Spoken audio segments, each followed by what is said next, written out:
Hello friends, welcome to my instant English YouTube channel. आज का lesson भी friends interesting और इम्पॉर्टेंट है, तो चलिए स्टार्ट करते हैं।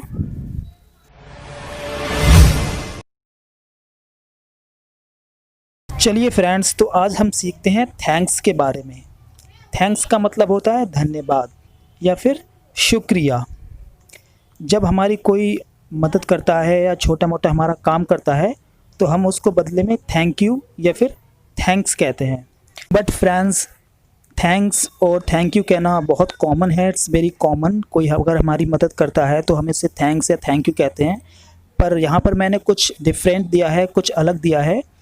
कई बार हमें लगता है कि सामने वाले का ज़्यादा शुक्रिया करना चाहिए, ज़्यादा धन्यवाद करना चाहिए, तो इस तरीके के मैंने सेंटेंस इसमें दिए हैं। तो चलिए सीखते हैं। कभी कभी हम कहते हैं लोगों से आपका बहुत बहुत शुक्रिया या बहुत बहुत धन्यवाद आपका, तो इसे हम इंग्लिश में कह सकते हैं thanks a lot. Thanks a lot इसका मीन्स होता है बहुत बहुत धन्यवाद या फिर शुक्रिया। या फिर इससे ज़्यादा आपको लगे कि इससे ज़्यादा शुक्रिया करना चाहिए तो आप कह सकते हैं thanks a ton. Thanks a ton, आपका बहुत बहुत शुक्रिया। या फिर आप कह सकते हैं thanks a million. Thanks a million, आपका लाख लाख शुक्र है। Thanks a million. चलिए फ्रेंड्स, थैंक यू के ऐसे ही कुछ वर्ड्स और सीखते हैं। फ्रेंड्स, यहाँ पर हम उस चीज़ को भी ऐड कर सकते हैं, उस चीज़ को भी बोल सकते हैं जिस चीज़ से हमारी मदद की गई हो। जैसे कि थैंक्स फॉर द टी, चाय के लिए शुक्रिया। फ्रेंड्स, हम शुक्रिया तो कहते हैं पर यहाँ पे चाय के लिए शुक्रिया कहा है। किसके लिए? चाय के लिए। तो यहाँ पर चाय से हमारी मदद की गई तो हम कहेंगे थैंक्स फॉर द टी, चाय के लिए शुक्रिया। फ्रेंड्स, जिस चीज़ के लिए भी हमें शुक्रिया कहना हो, धन्यवाद कहना हो, तो हम उसका वहाँ पे नाम भी बोल सकते हैं या वहाँ पर उसका हम नाम भी ऐड कर सकते हैं। जैसे कि थैंक्स फॉर द मील, खाने के लिए शुक्रिया। Thanks for the meal. और नेक्स्ट है हमारा थैंक्स फॉर एवरीथिंग, हर चीज़ के लिए शुक्रिया। जो चीज़ तुमने मेरे लिए की उस हर चीज़ के लिए शुक्रिया। Thanks for everything. फ्रेंड्स, मैं यहाँ पर आपको एक इम्पॉर्टेंट बात बता दूँ। अगर आप किसी चीज़ के लिए थैंक यू कहना चाहें, किसी भी चीज़ के लिए जिससे आपकी मदद की गई, with which you are help, जिससे आपकी मदद की गई, तो आप थैंक्स या फिर थैंक यू के बाद फॉर ज़रूर लगाएंगे। क्योंकि थैंक्स के बाद फॉर लगाना कंपलसरी होता है अगर आप उस पार्टिकुलर चीज़ का नाम भी लेना चाहते हैं जिससे आपकी मदद की गई। यहाँ पर फ्रेंड्स, स्क्रीन पर तीनों सेंटेंसेस में मैंने फॉर का यूज़ किया है थैंक्स के बाद। जैसे थैंक्स फॉर द टी, चाय के लिए शुक्रिया। थैंक्स फॉर द मील, खाने के लिए शुक्रिया।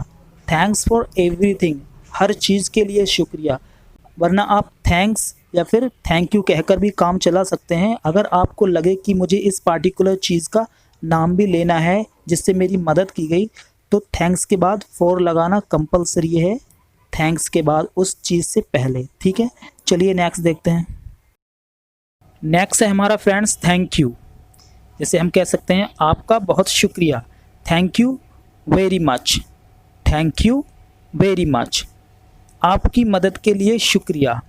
Thank you for your help. Thank you for your help, आने के लिए शुक्रिया। Thank you for coming. Thank you for coming. Friends, यहाँ पर मैंने दोनों सेंटेंसों में फॉर का यूज़ किया है थैंक के बाद। अगर लगे आपको कि किसी चीज़ के लिए थैंक यू कहना हो, यहाँ पर मैंने मदद के लिए कहा और आने के लिए थैंक यू कहा, तो मैंने थैंक यू के बाद यहाँ पे दोनों सेंटेंसों में फॉर का यूज़ किया है। फॉर का अगर एग्जैक्ट मीनिंग देखें हम तो उसका मतलब होता है के लिए। जैसे आने के लिए, आपकी मदद के लिए, तो हम कह सकते हैं फॉर कमिंग, आने के लिए। थैंक यू या फिर थैंक्स तो हमने कहा, पर क्यों कहा, किस लिए कहा, तो उसके लिए हमें लगाना होता है फॉर। फिर उस पार्टिकुलर चीज़ का नाम जिसके लिए हमने थैंक यू कहा, जैसे थैंक यू फॉर कमिंग, आने के लिए शुक्रिया। फॉर का मतलब होता है के लिए। जैसे हम कह सकते हैं फॉर कमिंग, आने के लिए। फॉर गोइंग, जाने के लिए। फॉर सिटिंग, बैठने के लिए। खाने के लिए। For eating. इस तरीके से फॉर का यूज़ हम करते हैं। डोंट वरी फ्रेंड्स, आने वाले वीडियोज़ में मैं फॉर का यूज़ ज़रूर कराऊंगा। तो चलिए नेक्स्ट देखते हैं। तो चलिए फ्रेंड्स, अब सीखते हैं हम answers of thanks. Thank you और थैंक्स का जवाब हम आंसर किस तरीके से देखते हैं। अगर आपसे कोई हिंदी में ही कहता है शुक्रिया, धन्यवाद, तो क्या आप वहाँ पर चुप रहेंगे? नहीं ना। चुप ना रहकर आप कुछ तो वहाँ पे कहेंगे। ये कहेंगे कि कोई बात नहीं, कुछ भी नहीं था जो भी मैंने आपकी मदद की, कुछ भी कोई ख़ास काम नहीं किया मैंने आपके लिए। बेझिझक आप किसी भी चीज़ की आपको ज़रूरत हो तो आप बेझिझक मांग लीजिएगा, ठीक है। इस तरीके से हम हिंदी में कहते हैं। तो चलिए इसे सीखते हैं इंग्लिश में, किस तरीके से हम थैंक यू और थैंक्स या फिर थैंक यू वेरी मच का आंसर किस तरीके से देते हैं। तो पहला है हमारा you are welcome. Friends, you are welcome का मतलब होता है आपका स्वागत है। आपका स्वागत का मतलब, अगर आपके पास कोई भी पर्सन किसी काम के लिए या किसी चीज़ के लिए मदद लेने आता है और आप उसकी छोटी मोटी मदद करते हैं, तो वो आपसे कहता है शुक्रिया या धन्यवाद। तो आप उससे क्या कहेंगे? अरे सर, इसमें शुक्रिया कहने की क्या बात है। अगर आपको किसी भी चीज़ की ज़रूरत हो तो बेझिझक आप ले लीजिएगा, मांग लीजिएगा। तो यहीं पर हम कहते हैं आपका स्वागत है, मतलब यू आर वेलकम। अगर कोई कहता है थैंक यू तो हम कह सकते हैं यू आर वेलकम। नेक्स्ट है हमारा it was nothing. It was nothing का मीन्स होता है कुछ भी नहीं था। किसी की हमने मदद की, उसने हमसे बोला थैंक यू या थैंक यू वेरी मच, तो हमने उससे कहा इट वॉज नथिंग, कुछ भी नहीं था। जब हमें लगे कि जो भी मैंने काम किया उसके लिए वो कुछ भी नहीं था, मामूली काम था, तो हम वहाँ पे कह सकते हैं कुछ भी नहीं था sir, it was nothing. It was nothing, कुछ भी नहीं था।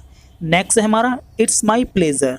इट्स माई प्लेज़र, इसमें मेरी खुशी है।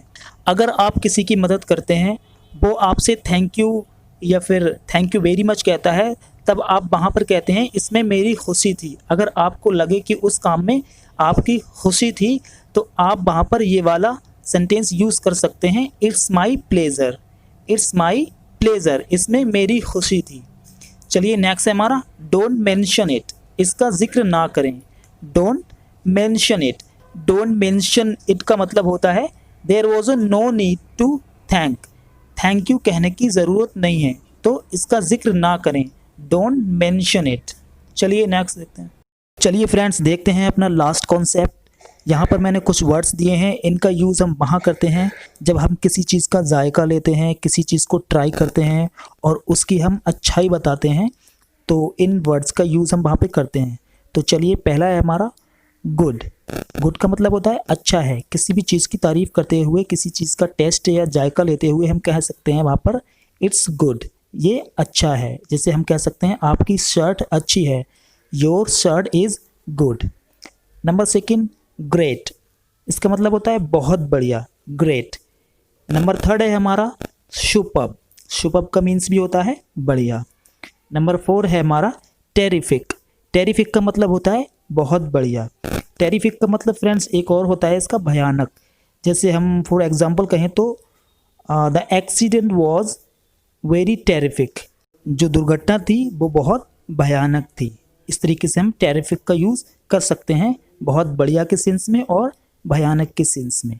नंबर फिफ्थ है हमारा वंडरफुल। इसका मतलब होता है बहुत बढ़िया। किसी भी चीज़ का जायका लेने पर, टेस्ट करने पर उसकी खूबी हम बता सकते हैं वंडरफुल कहकर, इट्स वंडरफुल, बहुत बढ़िया। नंबर सिक्स है हमारा डिलीशियस। डिलीशियस इसका मीन्स होता है स्वादिष्ट है। किसी भी खाने वाली चीज़ को जब हम किसी को टेस्ट लेते हैं उस चीज़ का, फॉर एग्ज़ाम्पल बर्गर है, पिज़्ज़ा है, जब हम बर्गर या पिज़्ज़ा खाते हैं तो हम कह सकते हैं it's very delicious. It's very delicious, बहुत स्वादिष्ट है, ठीक है। नंबर सेवन है हमारा अमेजिंग। अमेजिंग का मतलब होता है आश्चर्यजनक। किसी भी चीज़ को देखकर हम हैरान हो जाते हैं तो हम वहाँ पे अमेजिंग का यूज़ कर सकते हैं, जैसे सरप्राइजिंग, अमेजिंग, इस तरीके से।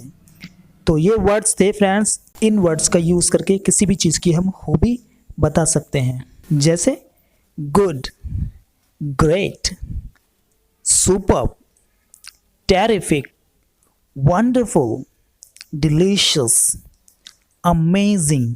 इस तरीके से हम किसी की खूबी बता सकते हैं। आई होप फ्रेंड्स ये वीडियो आपको अच्छी लगी होगी। ऐसे ही कुछ बेसिक वर्ड सीखने के लिए, इंग्लिश को इम्प्रूव करने के लिए देखते रहिए मेरे वीडियो को और सब्सक्राइब करिए मेरे चैनल को, ताकि हर वीडियो की नोटिफिकेशन आप तक पहुंच सके।